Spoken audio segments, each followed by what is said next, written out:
Olá, muito bem-vindos ao canal Mundo dos Concursos. Aqui é o seu espaço de apoio, para buscar aprovação. Hoje a gente continua a nossa conversa sobre direitos sociais. É a parte 6, hein? Foco total na liberdade de associação sindical e profissional. Vamos olhar o artigo 8º da Constituição? Então tá, para começar, o artigo já abre dizendo: é livre associação profissional ou sindical, observado o seguinte. Vamos ver o que vem por aí. O primeiro inciso já é chave, né? Ele diz assim: a lei não poderá exigir autorização do Estado para a fundação de sindicato, ressalvado o registro no órgão competente, vedadas ao poder público a interferência e a intervenção na organização sindical. Ou seja, cria quem quer, só precisa registrar. É isso? Exatamente. A ideia é dar autonomia, sabe? Para trabalhadores, para empregadores. Eles criam um sindicato sem precisar de um ok prévio do governo. E essa parte final, a vedação, a interferência, é crucial. Garante que o governo não vai se meter em como o sindicato se organiza por dentro. Entendi. Liberdade com responsabilidade do registro, mas sem tutela estatal. Faz sentido. Aí vem o inciso 2. É vedada a criação de mais de uma organização sindical, em qualquer grau, representativa de categoria profissional ou econômica, na mesma base territorial, que será definida pelos trabalhadores ou empregadores interessados, não podendo ser inferior à área de um município. Esse é o tal princípio da unicidade sindical, né? Isso mesmo. É um ponto bem característico do nosso modelo. Só pode ter um sindicato para representar aquela categoria específica, seja de trabalhadores ou de empresas, naquela área geográfica delimitada. E essa área, essa base territorial, quem define são os próprios interessados, mas tem um piso. No mínimo, tem que abranger um município inteiro. A ideia é evitar pulverizar demais a representação. Certo. Concentra a força, né? E qual é o papel principal desse sindicato único? O inciso 3º responde: olha só, ao sindicato cabe a defesa dos direitos e interesses coletivos ou individuais da categoria, inclusive em questões judiciais ou administrativas. É uma função bem ampla. Amplíssima. O sindicato é, tipo assim, o porta-voz oficial da categoria. Ele atua em todas as frentes, negociando, representando na Justiça do Trabalho, em processos administrativos, defende o grupo e até indivíduos da categoria. Perfeito. Agora, vamos para um ponto que, nossa, sempre gera debate: o financiamento. Inciso 4º. Diz que a Assembleia Geral fixará a contribuição que, em se tratando de categoria profissional, será descontada em folha para custeio do sistema confederativo da representação sindical respectiva, independentemente da contribuição prevista em lei. Ué, que contribuição é essa? E tem outra prevista em lei. Pois é. Aqui a gente precisa separar as coisas para não confundir. É importante mesmo. Temos basicamente três tipos que aparecem na discussão. Primeiro, a contribuição sindical, aquela que era obrigatória, o antigo imposto sindical, lembra? Depois da reforma trabalhista de 2017, ela virou facultativa, só paga quem autorizar antes de forma expressa. Ah, essa é a prevista em lei que o inciso menciona, mas que agora é facultativa. Ok. E as outras? Isso. As outras duas são de natureza privada, definidas pela categoria. A contribuição confederativa, que esse inciso 4º menciona diretamente, serve para custear todo o sistema sindicato, federação, confederação. E aqui vem uma decisão importante do STF, a tese 935.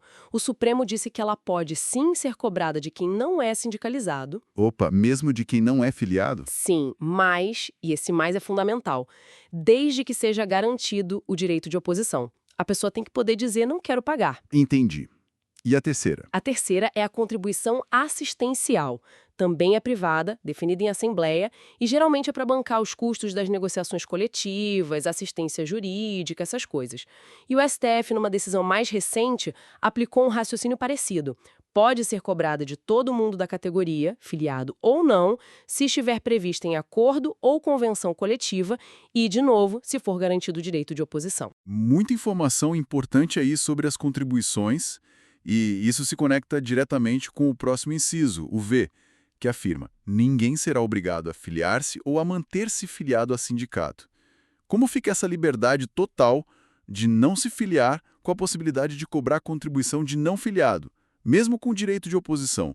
Não parece um pouco contraditório? É, o ponto de maior tensão, sem dúvida. A liberdade de associação, que inclui a liberdade de não se associar, é um princípio fundamental, está lá no artigo 5º também. Ninguém mesmo pode ser forçado a entrar num sindicato. O que o STF tentou fazer foi buscar um meio termo, sabe? Para evitar o que chamam de carona, a pessoa que se beneficia das conquistas do sindicato sem ajudar a custear. Então, permitiu a cobrança dessas duas contribuições, confederativa e assistencial, de não membros, mas com a salvaguarda do direito de oposição. Se a pessoa não concorda, ela exerce esse direito e não paga. Mas a filiação em si, essa continua sendo 100% voluntária. Ok, acho que ficou mais claro agora. O direito de oposição é a chave para tentar harmonizar isso. Seguindo, o inciso 6. É obrigatória a participação dos sindicatos nas negociações coletivas de trabalho. Isso parece reforçar o papel deles, né? Totalmente. Não existe acordo ou convenção coletiva válida sem a presença do sindicato da categoria. É uma garantia de legitimidade. A negociação tem que passar por ele. E sobre quem já contribuiu a vida toda e se aposentou? O inciso 7º cuida disso. O aposentado filiado tem direito a votar e ser votado nas organizações sindicais. Sim, isso assegura que o aposentado que escolhe continuar filiado não perde seus direitos políticos dentro do sindicato. Ele pode participar das decisões, votar, se candidatar. Continua ativo na vida sindical se quiser. Legal. E para fechar os incisos, o 8º traz uma proteção importante. É vedada a dispensa do empregado sindicalizado a partir do registro da candidatura a cargo de direção ou representação sindical. E se eleito, ainda que suplente, até 1 ano após o final do mandato, salvo se cometer falta grave nos termos da lei. É a estabilidade do dirigente sindical. Uma garantia essencial para que a pessoa possa exercer a representação sindical sem medo de retaliação, de ser demitida por causa disso. Essa proteção começa já no registro da candidatura, veja bem, e vai até 1 ano depois que o mandato acaba, valendo para titulares e suplentes. A única exceção é se cometer falta grave. Aí pode ser demitido por justa causa, mas tem que ser apurado direitinho. Entendido. E só para constar, o parágrafo único estende tudo isso que a gente viu para os sindicatos rurais e para as colônias de pescadores também, né? Exatamente. Garante que essas regras valem para todos. Bom, então vamos dar uma recapitulada rápida. A gente viu a liberdade de criar sindicatos, sem precisar de autorização do Estado, só o registro. Isso, vimos a regra da unicidade, um sindicato por categoria, por base territorial mínima de um município. Falamos do papel amplo do sindicato na defesa da categoria, judicial e extrajudicialmente. E destrinchamos as contribuições. A sindical antigo imposto agora é facultativa, a confederativa e a assistencial podem ser cobradas de não filiados, mas tem que garantir o direito de oposição. Vimos também a liberdade fundamental de ninguém ser obrigado a se filiar. E a participação obrigatória do sindicato nas negociações coletivas, os direitos do aposentado filiado de votar e ser votado. E a estabilidade provisória no emprego para quem se candidata ou exerce cargo de direção sindical. É bastante coisa. Exato.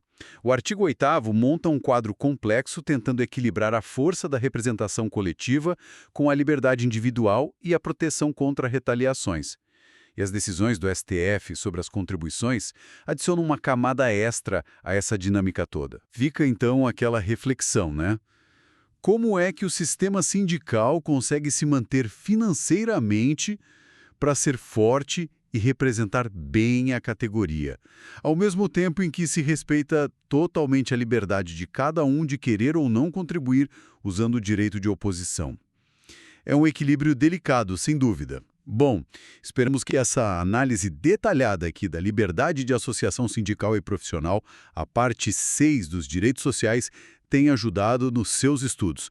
Continue contando com o canal Mundo dos Concursos nessa sua caminhada para aprovação. Um abraço e até a próxima.